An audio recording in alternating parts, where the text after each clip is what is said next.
I've seen CMOs get this wrong, of thinking about them as disconnected. You have brand over here, you have demand over here.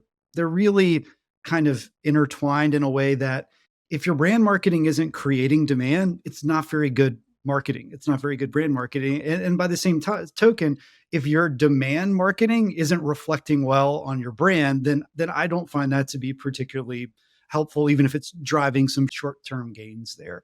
So I think that that's just one fundamental way that folks can kind of get brand wrong.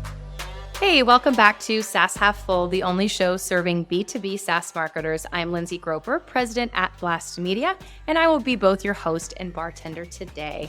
I just wrapped up a discussion with Palmer Houchins, who is the VP and head of marketing at G2. As SaaS marketers, please tell me, people, that you know what G2 is and what they do. You should be on it if you're not. But Palmer and I dive into the world of brand, and you'll be able to hear how he defines brand and how he believes you can strike a perfect balance between brand and demand and why they are intertwined and should be for a reason. So if you care to join me for a drink as I speak with Palmer from G2. Hey, Palmer, welcome to SaaS Half Full. Hey, Lindsey, thanks for having me. I'm excited to have you here, and also excited because we sent you a cocktail kit and you're joining me for a drink. It makes me really happy. Great. Cheers. Cheers. What did we send you? What was your choice? I've got the old fashioned. It's great. Nice. I'm at the office today. I'm grabbing whatever was in our fridge, and it's a new type of seltzer that I've never tried, a Wild Basin hard seltzer. So I will give my review here at the end of the show. I've tried all sorts of different drinks here. I don't want to jump in there, but that is my favorite flavor, like my favorite brand of hard seltzer. Really? Yeah, I love it. I literally have never even heard of it. So that makes me happy. Well, it's a blueberry mango. Here we go. Good. I like it. Well, we actually approached you, Palmer, to be on this show. You have been in and around the B2B SaaS world for longer than a year. So wanted to pick your brain on a couple of different things. But as someone who lives in the brand world, as a PR agency, we do like to connect with others who believe in the power of brand, because we know that it's undeniable, but it has been a wonky last year, 2 years, specifically for brand marketers when budgets get tight and people start to get nervous. But before we dive into that topic, I do want to give our listeners a bit of understanding of who you are. So if you wouldn't mind giving us a brief history on how you got into B2B SaaS. Was it by accident? And even in your life as a marketer, did you fall into it, or was this intentional? Is this something that you set out to do? I sort of fell into it. I studied journalism and history in college and quickly realized, well, not much you can do with a history degree. And I didn't think that I wanted to like grind it out as a journalist. So I sort of fell into marketing through the writing skills that you get on the journalism side. I spent the early part of my career in kind of digital marketing in the music and entertainment space, actually, and worked at a digital music startup, an agency, a few other places. And then just very purposely wanted to make the pivot into tech. And thankfully, at the time, a company that then was very, I guess, under the radar called MailChimp was looking for a brand manager that sort of had experience doing music and entertainment work. So I sort of fell into B2B SaaS about 12 years ago by taking that role at MailChimp. And a few stops later, here we are. When you started at MailChimp, did you pretty quickly see the vast differences between B2C marketing versus B2B marketing, or were you fortunate at MailChimp that they really embraced more of it was really the opposite. It was really the opposite at MailChimp. Okay. And part of it was just the culture there. The other part of it was they were targeting very small businesses. And honestly, I think all marketing, certainly B2B marketing is human to human, but especially when you're looking at small businesses, you really can adopt some of those B2C tactics and they work. So I've tried to use that as a through line, even at other places, other stops, of just remembering that the marketing's marketing and we're all talking to humans on the other end of that. And frankly, I think that's some of what B2B marketing has gotten wrong over the years, is like, it's got to feel different than what regular or consumer marketing feels like. And I just think that that's a little bit of a misnomer and a myth. I completely agree. This B2 boring, B2 bland.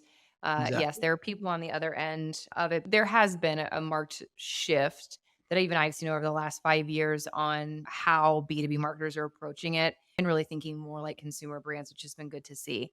So, brand is something that we've talked about on this show a number of Mhm. different ways. And we certainly have talked about the other side. We've talked about demand generation tactics. We've talked about ABM, all of it.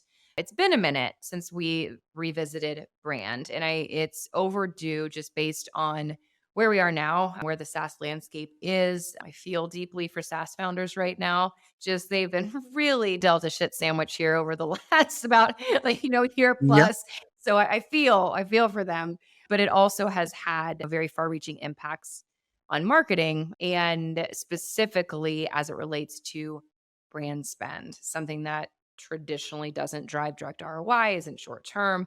So I definitely want to dive into that today and just how you've been able to keep your role within brand to tie it to demand gen and the impact that it has on the other marketing functions. But let's start way, way, way, way back Yeah. and make sure that we're all speaking the same language. Is how do you define brand? I define brand really as it's your reputation. It's the sum of all of the touch points that you have with customers and prospects. And so that may be a little bit more far reaching than some people do it, but I think that's a way that you can get an entire company sort of invested in brand. It doesn't matter whether it's that sort of interaction that an engineer is kind of creating on the site or an actual customer success or customer support person who's talking about customer, they all go tie into brand along with the sort of visual identity, visual design, the stuff that I think traditionally think of as brand. All those pieces kind of wrap in together to become what your brand is to me. And I love the simplicity of the answer that brand is your reputation. And it's why it is just so mind boggling to me that brand still gets the axe and brand still gets questioned in such a way of like, well, what's the value if not an ROI driver? Mhm. Because without your reputation, what do you have? And furthermore, on the perception side of the house, perception is reality. So it really is a head scratcher to me that this continues to be a discussion. Now, I understand, especially in the current macroeconomic environment, that there does need to be an emphasis on the short-term gains. Yeah. Get it, right? I mean, I'm not living in a bubble and don't understand that, but it is very interesting to me that if brand is your reputation, that there is still justification happening around brand spend. Over your career, what have you seen most founders get wrong about brand, and how have you been able to challenge or change that thinking?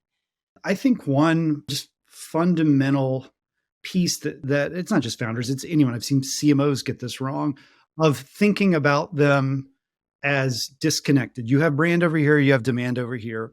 They're really kind of intertwined in a way that if your brand marketing isn't creating demand, it's not very good marketing. It's not very good brand marketing. And by the same token, if your demand marketing isn't reflecting well on your brand, then I don't find that to be particularly helpful, even if it's driving some short-term gains there.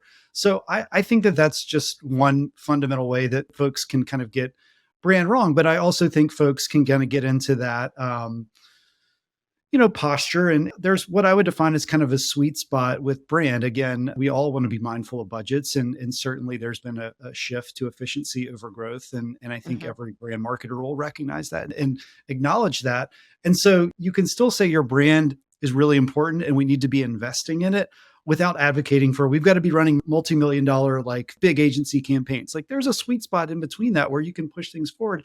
And frankly, there's a lot of low cost things that you can do to help grow your brand, especially when you think about it as sort of like a holistic piece of your marketing strategy there. And so I think that's just something that the best founders, they recognize that they invest in that and they grow it. And I think you can kind of see that through to who some of the successful companies are. You sort of know the founders because they've recognized that piece of it. Yeah. And you previously held the role of VP of Brand Marketing Communications at Yeah. G2. Now you are head of marketing at G2. Typically, I do this whole thing of like, what is G2 and what is your company?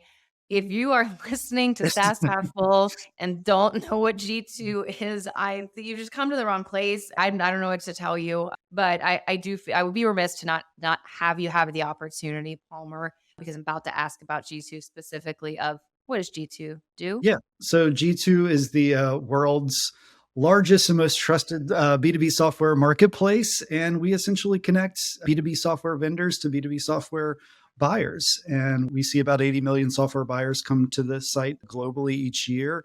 And we've got 100,000 plus software vendors listed on the site who are eager to connect with those folks. And so a lot of what we offer solutions to make that connection happen, to build your brand in a lot of ways, to build that reputation, to use that customer voice to build it up. But that being said, for the purposes of our conversation today, even what we do from a brand marketing perspective at G2 is very different than what I did at MailChimp or what I did at CallRail, just by the nature of there's so many software buyers and vendors already on our site. We Sure. want to think very specifically about how to create those connections and how to keep growing that audience. And we love G2. And just so everyone knows, too, that there are service provider reviews Yes. on G2. Yes, Not something competitors of yours offer. and we Or are going to be very growing that services offering love this it. year. So that's very exciting for, I think, a lot of service implementers and agencies. Love it. So I want to contain this question to G2 because you mentioned there are some low cost ways to grow your brand. At G2, what tactics fall under brand? What falls under that budget? Who are the people involved? What does that look like? Yeah, and I would say, I mean, every company is different. For us, our brand marketing and comms team encompasses what you think of traditionally as brands. So we've got designers, front end developers, creative director, a copywriter, project manager who are creating a lot of the assets, the pieces of what becomes that like visual or sort of verbal piece of your brand. We also have our PR and comms function within brand. We have our social media function within brand. Not to say that we don't also use it for demand, but a lot of the organic and sort of reach that we want to get from social is living there.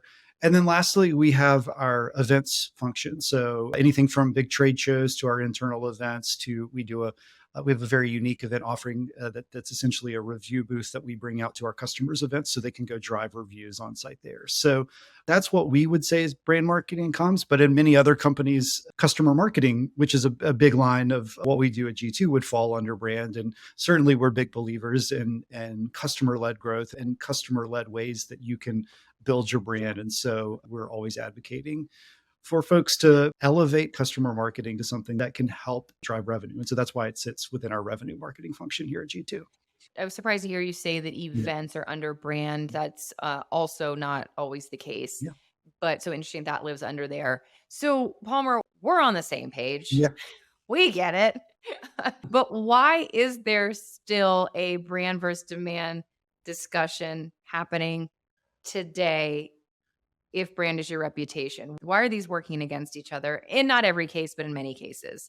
Yeah, I just think it's the siloed thinking of where, as humans, we want to categorize things, we want to group things together, and we're like, okay, this is demand, and this is going to have a hard, sort of ROI on it, and we can go spend those dollars and see what we get out from them.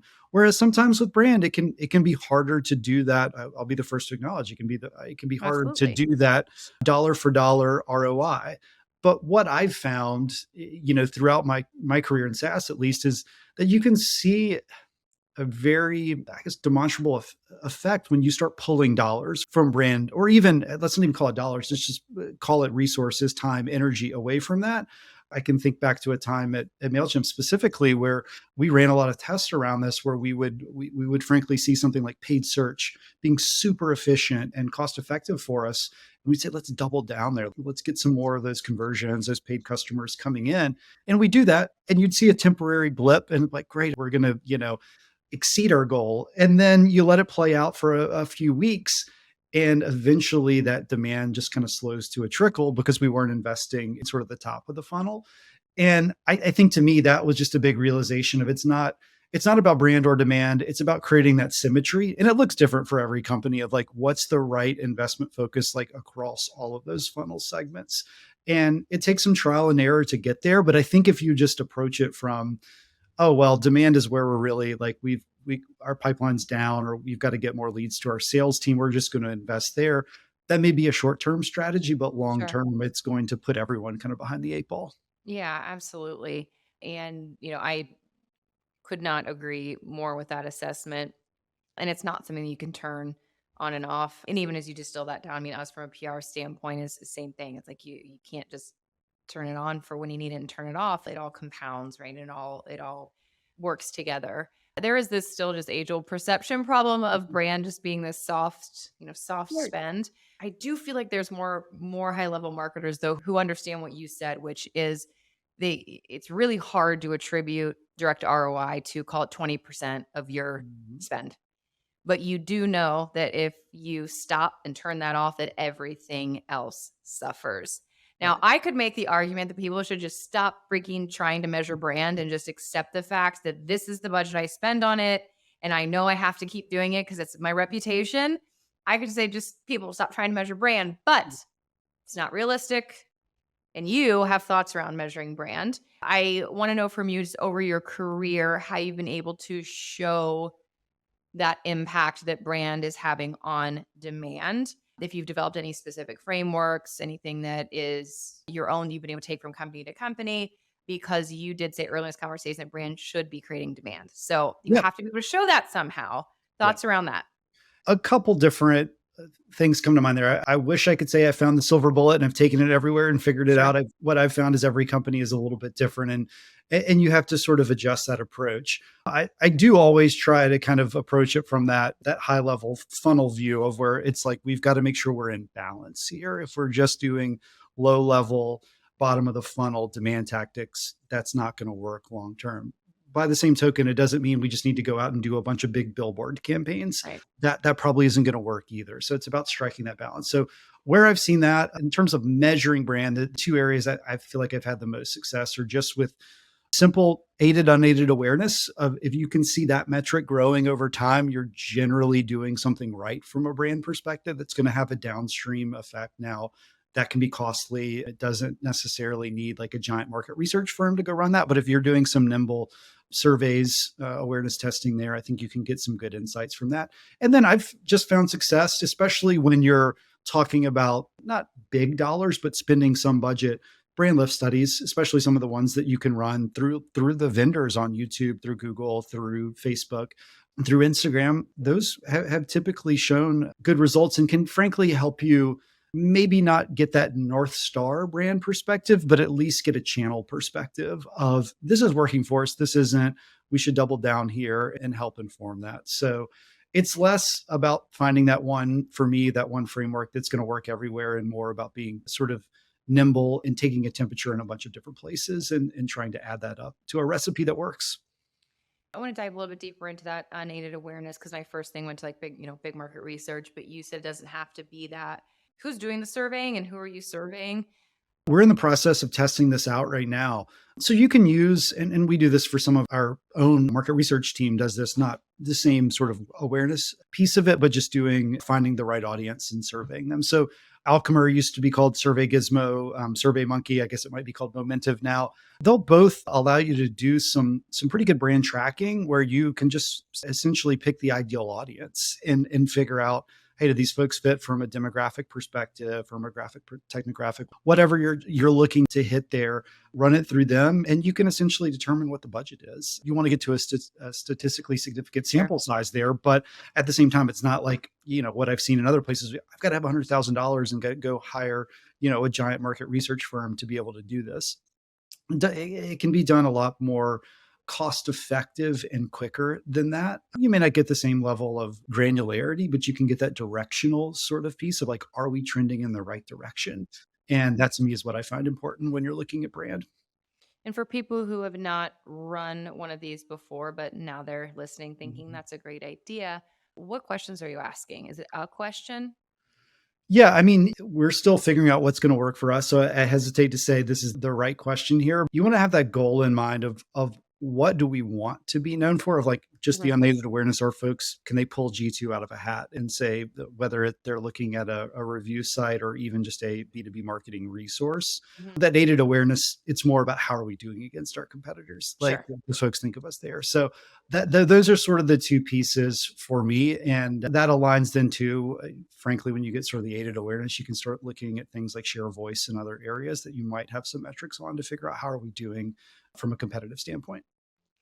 So what happens in a situation where you do a unaided awareness survey and you're trending in the right direction? I don't know if you're doing this, maybe let's just say at the end of the year, you benchmark it and then do it at the end Yeah. of the year. And then your CMO or CEO says, super, Palmer, but it's had no impact on pipeline. Yeah, yeah. Well, I mean, listen, that conversation, if you've been anywhere near marketing for the SaaS marketing for the past year, you're going to see that whatever you are doing from a marketing perspective may have not had the right effect on pipeline. So it's about diagnosing that. Frankly, over the past year, we've been able to grow our pipeline quite a bit, but we did see conversion rates go down. And so that's where then you can start going, well, what's happening in our conversion process where we could kind of get better there. So again, I position it less as this is the end all be all and more of a diagnostic to figure out, okay, well, it's not our brand that's hurting here. Like that's growing. We've got to figure out, are we losing more deals here? Are we not growing as effectively in this segment as we should? And start diagnosing that way. And that makes it more of a team sport than a one individual responsibility from either a sales marketing perspective or a demand versus brand marketing perspective. And you've been on a lot of podcasts before. This is certainly not your first rodeo. In those, you have mentioned a brand dashboard. Can you Yeah. unpack that for us? Yeah, I mean, a brand dashboard can be different depending on what sort of metrics you have at your disposal, and I guess what's important to you. And so for us at G2, we ascribe to sort of the V2 Mom framework, so that Salesforce sort of originated, and we have a sort of a brand V2 Mom. Like, what are the actual brand metrics that matter, and starts with that aided unaided awareness. But then we also look at things like, what's our overall traffic to the website, to the marketing website? What sort of PR metrics are we seeing, whether that be just media impressions, mentions, interviews, share of voice, all of those things sort of to boil up. And even down to like social media. Are we growing our followers? Are we seeing engagement? And that to me can like ladder into a very frankly, easy to build and easy for anyone to understand dashboard that we look at quarterly. Okay. And you can't answer G2 this question. They're out. Sure. But when you think about SaaS brands that are currently winning the brand game right now, who comes to mind and specifically why? What are they doing that you're seeing?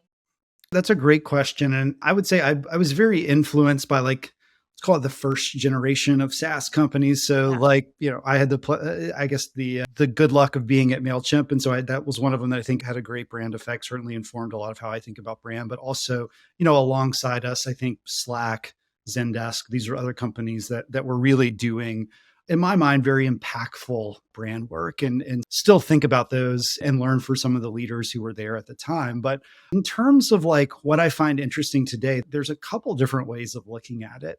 I think one of them is to look at like really competitive categories and Agreed. see what folks are doing to differentiate themselves. And so one of them that comes to mind is project management. You've got Monday.com, you've got ClickUp, you've got Asana, very, very competitive. And I think they all look to brand as sort of a competitive advantage that they could have. And they're all doing really interesting brand work because of that. And then another takeaway I've had on the brand side is it's not really about like big or small. And I think about this. I sat in a presentation from one of the heads of marketing at Salesforce who was talking about how Mark Benioff had challenged them to be in like the Interbrand top 50 brands and how they put together that whole structure and got there. It was fascinating.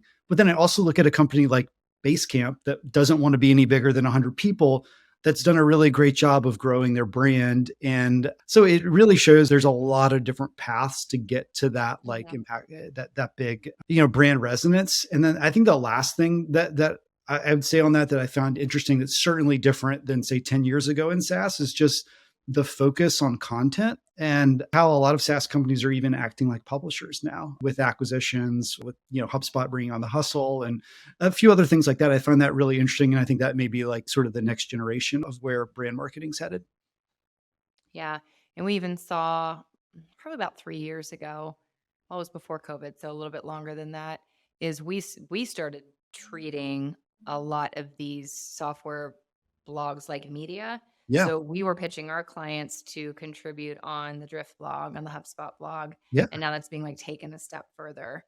What advice would you have, Palmer, for marketing leaders and specifically brand marketing leaders who enter a new company? What advice would you have for them on those first meetings? So, as you're meeting with your CMO, the CEO, to really table set what to expect from brand. Yeah. Yeah. I mean, I think it's sort of a 2 or 3 part process. The first is sort of understanding what are the expectations and what's the history there and what do you want to do differently in the future. And to me, that's something that hopefully you're able to vet a lot of this out before you actually take the job. Because if you're coming in to do brand marketing and you find a leadership team, whether it's executive or a marketing leader, so that doesn't really care about brand, then like it might be a Yeah, tough that's slog. no good. But for us, like I was, joining G2, there wasn't necessarily a specific brand marketing function that I was inheriting. So a lot of it was sort of was building, was working with Amanda, who was our CMO at the time, to sort of align on like, where do we think we can make the most impact out of the gate? And frankly, what's unique and at G2, there's a lot of these, but like what's unique about G2 from a brand perspective that we can lean into. And for us, it was some of our data. It was sort of like the ecosystem that we've already got built there. And so I think working closely with leadership to identify what's going to be different about our brand or what leg do we have to stand on here, and that's going to be different than say competitors in this space or even other SaaS companies. Yeah.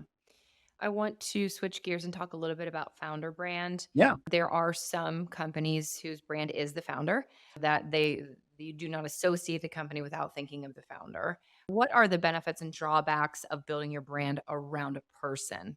Yeah, I mean, I think first of all, you've got to have a founder who's bought in to that philosophy and wants to sort of embody that in whatever way. And I think one of the sort of misperceptions there is that it doesn't mean that like you've got to be this founder that's like out speaking all the time Sure. and doing media and press. And I think back to my early days at MailChimp, and Ben Chestnut, who's MailChimp CEO and co-founder, didn't really love public speaking. Didn't he's done some media since then, but early on he didn't do it. But he was still is an excellent writer, both internally and externally. In early days, he was writing on our blog like every other day. And that was sort of the way. It wasn't necessarily making it about him, the founder, but it was the founder talking about the company and about the Sure. product. That just becomes sort of evangelism of its own. And it was very resonant that way. But I've seen both sides of this. I've seen some founders who just say, you know what, that's not me. Sure. I'm more of a technical founder. I'm more of a behind the scenes person. I don't want to do that. But I think when it's done right, it can be really effective. Frankly, I think when it's done right, it's less about the founder, more about the brand, if that makes sense. It's like the Mhm. founder is an avenue to the brand. But I also like caution from like the excesses of it, of where if like you've got a CEO or and co-founder who's just out speaking or doing press most of the time and not actually being the CEO or Mhm. leading the company, that's a problem too. So it's about finding that sort of sweet spot there and leaning in to whatever you feel from a founder perspective, your communication style or superpower is. Yeah. I recently talked to a partner to VC about founder brand, and Mm. one of the potential, I guess, downsides that they pointed out is that they look at and examine is, especially if it's an earlier round and they're, maybe it's a series A round, is are the customers tied to the founder, and what's going to happen if the business has been built around the founder, and or if the business gets acquired, or they step down, how does it affect the brand itself? Does the brand disappear if the founder's no longer in the picture, which does happen from time to time? But by and large, the VCs that I talked to, they did look at sort of that founder. The founder brand wouldn't be the right word for them, but there was really more on the type of founder. You mentioned a technical founder versus more of that business entrepreneur founder. And what they really look for is founders who are coachable. That was the number one thing that they Yeah. said. So who is willing to know that they don't know everything and willing to think differently and take advice, which makes sense in that scenario. Yeah, I was gonna say, I think that's a really smart, and frankly, I think what that gets back to is early stage companies, especially if you're talking like seed, series A, series B, it's tough to differentiate yourself. And I do think that founder brand is one way to do that. But fair point, down the road, you may jeopardize some of that brand affinity if you've got that face of the company who, for whatever reason, wants to go to the next thing or there's changes that are made. So I think that's good to just think through. And I think a lot of the best founders sort of know what that path is and can kind of choose it for themselves. Sure. Yeah.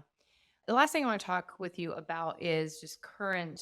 When I say current, I mean, gosh, I would say nor like, oh, in the last year, but then I Yeah. feel like now, so the last 6 months, no, really just the last 3 weeks. Everything is changing so quickly, especially in the technology sphere. But there definitely was a knee jerk reaction Towards the end of last year, we read a lot about VCs recommending to their portfolio companies that they cut revenue generating teams, so both people and budget. And there was a study that came out that really shed light on the fact that companies who did that really were no more profitable than the ones who kept business as usual. So I just am curious your opinion or your reaction to marketing and revenue generating functions being the first thing that's looked at when budgets get tight. I think we're living in just a different paradigm over the past year than certainly the year before that. And what I would say is I would take offense at folks who are or would kind of point a finger at folks who are saying, we're going to cut 50% of marketing, but we're going to leave the rest of the company as is, especially if there's other changes that need to be made. I think the smarter decision is just sort of looking at, as valuation has gone from growth at all costs to like efficiency, there are companies out there that they thought 2021 was what like the new normal. And I think we've quickly realized it. There's sort of been a regression back to the mean. At the same time, you had some companies that were just way up in front of their skis there and needed to make some cutbacks just from a burn perspective. And I think as tough as that is, it's probably the right decision for a lot of those companies for just their long-term sustainability. And again, it just goes back to, I think you do that and you prescribe it equally throughout the organization or equally to where those big investments have made. If you're just saying, I don't see the ROI on marketing, so we're gonna cut 20 people for marketing and leave the rest of the organization same, I think that's pretty short-sighted. And you'll probably see those folks like lose market share, see slower growth.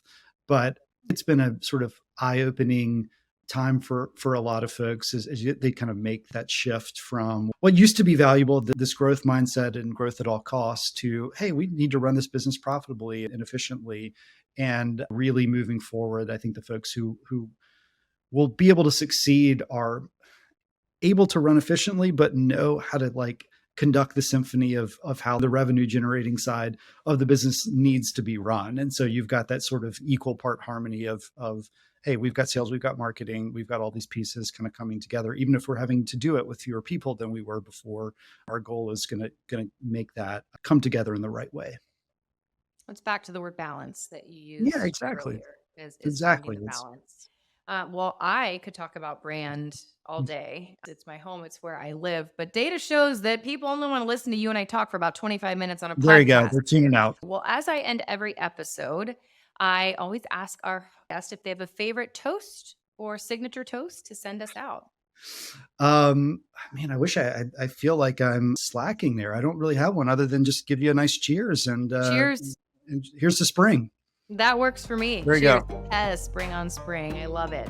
Thanks to Palmer for joining me on SaaS Half Full. I love that conversation. Literally, I could talk about brand all day long. And for those listeners who make it all the way to the end of this episode, I have a little segment that I call One More Drink, where I'm asking all of our guests the same question at the very end, which is, Palmer, what do you wish more CEOs understood about marketing?